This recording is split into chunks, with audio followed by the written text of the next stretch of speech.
let's invite the third speaker for today, Professor Yao Dong from Shanghai. I quickly introduce about Professor Yao Dong. Professor Yao is faculty member of Tongji University at the College of Architecture and Urban Planning. His research interests includes aging and space, architectural design, and urban morphology research on urban facilities for the age, which led him to be the co-editors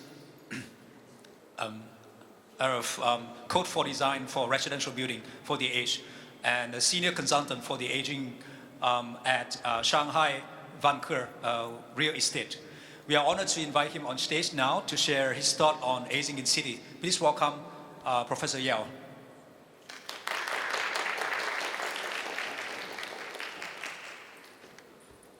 Hello everyone, good afternoon. First of all, I will send...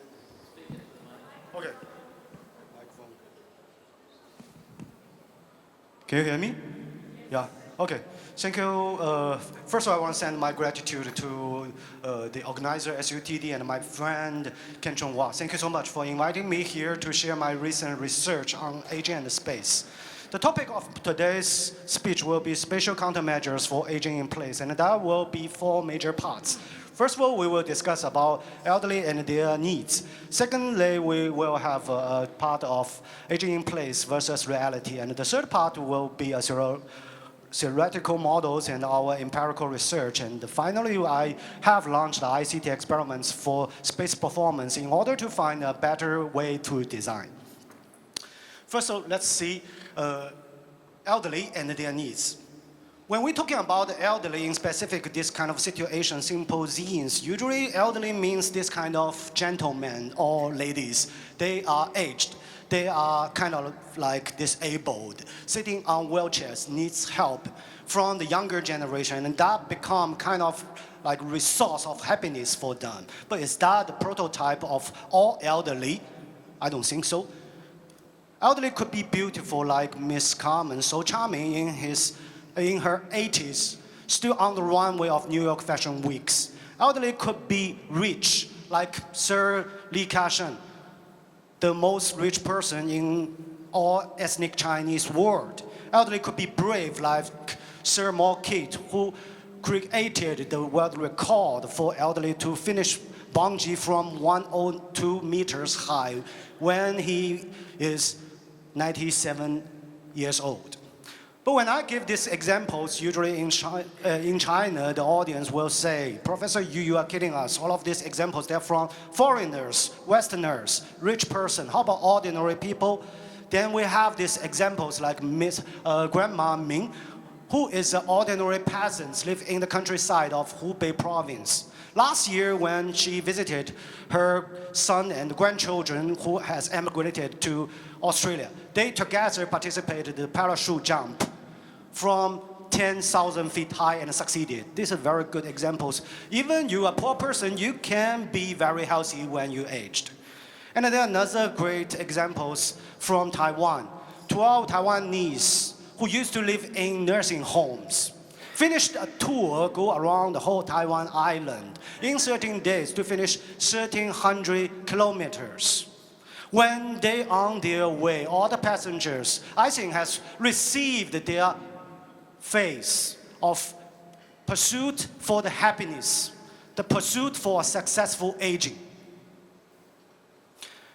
So after we understand there are different kind of elderly, how about their needs and how to accommodate that via space? I think to understand the relationship between aging and space, we need to rethink the relationship in an individual angle. That's why I created this double aspects of individual aging concept at 2005. Individual aging is composed of 2 aspects. One is physiological function decline, and the other is social life atrophy. How to understand? Look at this diagram. First of all the elderly are facing this kind of situation. They are isolated from the rest of the society by a great war. The war built up by gerontology, by discrimination and antagonism between generations. Once you are old, you are almost be isolated. And within the diamond, there are different kind of health situations. Like this Mr. Wang Deshun, who is in his 73 and so popular last year on a lot of shows. From this photo, you can know this elderly, he is more healthy than most of people in these rooms. We also know there are some very little share of elderly, they are disabled. They are needy. They need people to support them. However, they also compose a very little proportion of elderly. And the rest, the majority of our elderly, they have various needs. They need to promote their health status. They need to optimize the usage of medicine. They need to deal with their chronic diseases.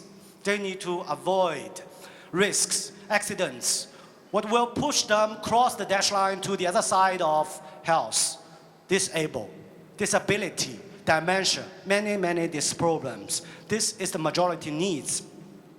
In conclusion, according to double aspects of individual aging, there are three conclusions. First of all, disability and dementia are the crisis for all the elderly. But however, they only affect a very small proportion of our elderly. And secondly, how to avoid disability and dementia because caused by accidents and chronic diseases is a majority needs for most of the elderly. And thirdly, to deal with the social life atrophy is a universal problem everyone have to face as long as he is an elderly. So my conclusion is the aging in place is the best solution. It's not only the needs, but also the strategy. Environmental gerontology have given a very strong theoretical support for aging in place. There are two benefits usually we will mention. First of all is the sense of place. The second is the convenience of lives. Sense of place gives this support to kill the atrophy of social lives. The convenience of life are so essential for elderlies to obtain support, especially informal care, from their familiar places. Okay, aging in place is so good, but how about the reality?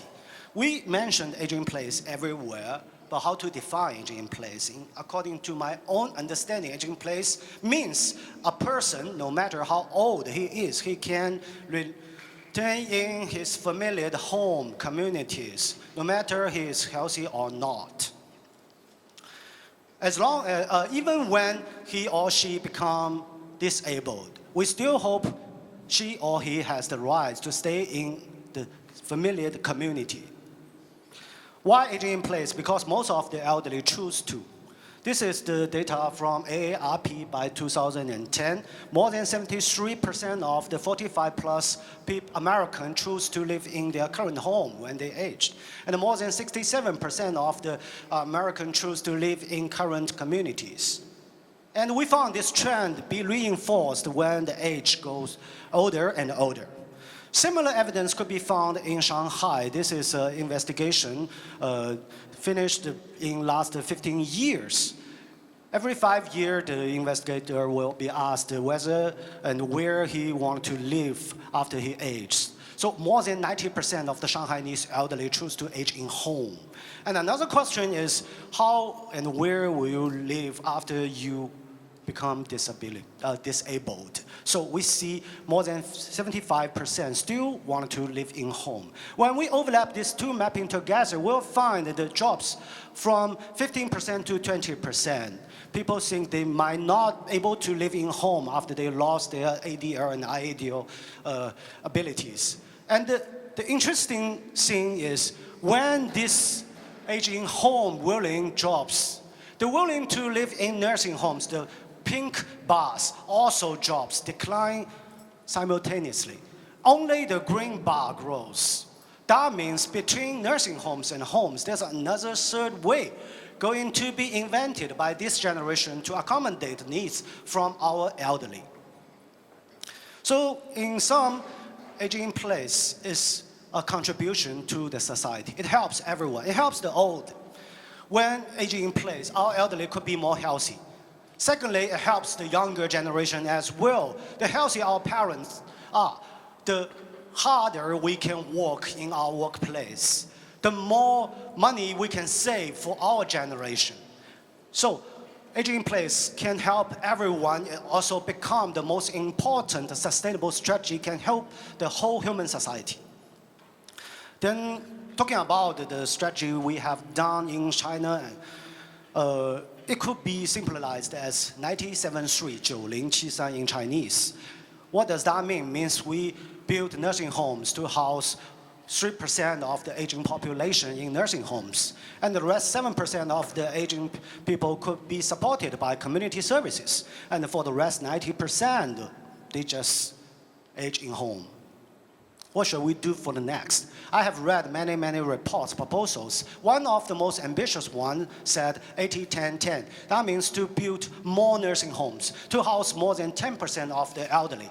And 10% of the beds in daycares, clinics, in communities. How about the rest 80? Still remain nothing to do with them.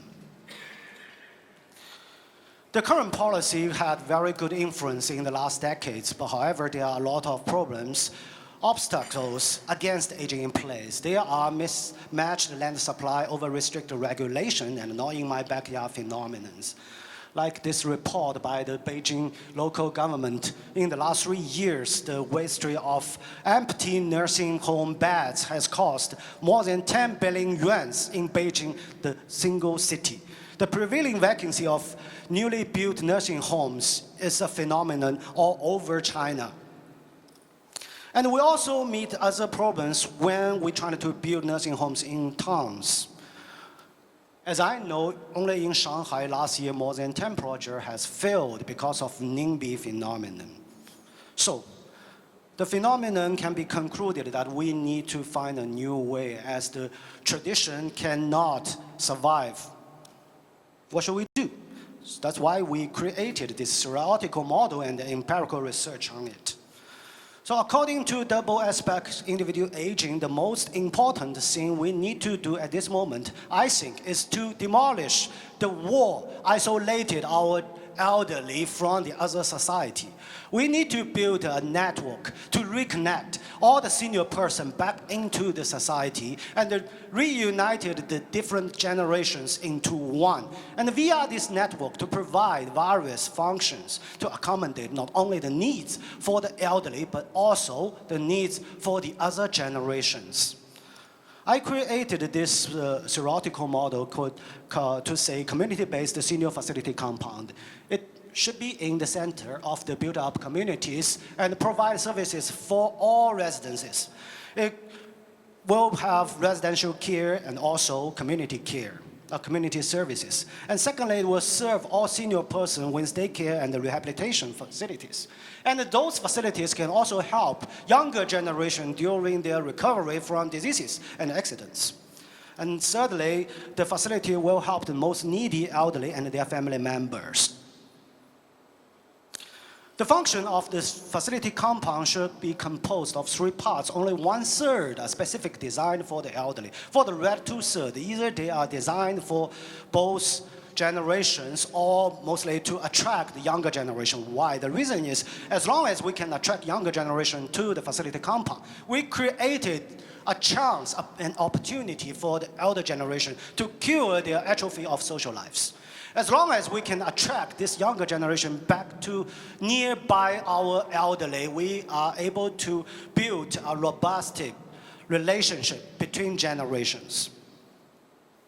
This kind of idea has been supported by national level policy of China, and also there are several pilot projects managed for years in Shanghai to prove the feasibility. And the current technology development have show the possibility to help our elderly age in home. But the problem right now is how to provide sufficient land for these small-scale, multifunction, community-based facilities. That's why we have launched this empirical research on Siping Rural Community, where Tongji University locates. The community is about 2.67 square kilometers of a population almost 100,000. Among them, more than 23% are elderlies. We surveyed all 87 community-level public facilities, and from them chose 12. All of them share the same features, larger than 1,600 square meter floor areas, away from the major road and in the center of the community. Fulfill the basic requirements for sunshine and finally have the capability to retain, blend the current community services. Altogether, these 12 facilities could provide more than 12,000 square meters floor areas, which become a very strong support for all the residents in Spring Road community, including me. We believe in the future we can age in place. Then, after we proved the possibility to provide sufficient land for small-scale new facility for the elderly, the next question is, can we do it right? As there's no examples, we can learn too much. We have to create something new. That's why we launched this new experiment called the ICT experiment for space performance. We wanted to find the better way to do design for our elderly and for the whole neighborhood. The basic methodology is we install the sensors on the threshold and the gateway at specific places. And when people with RFID tags come through, we record it. Combined with different spaces, we have this comparison study of the performance of various spaces. Altogether, we also have these traces of our elderly and their daily lives. The experiment launched on Zhihuifang project located in the center of Vanke City Garden, which is the biggest for commercial neighborhood in Shanghai's suburban area.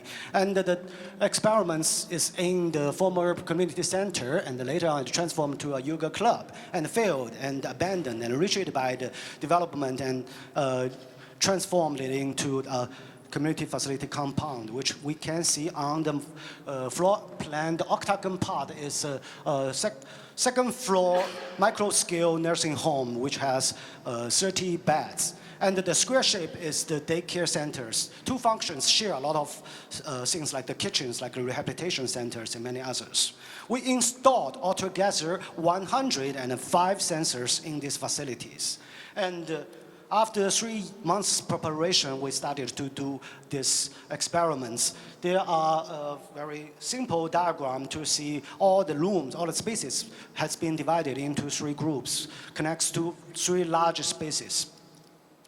And in the 7 days experiments, we have 29 elderly participated.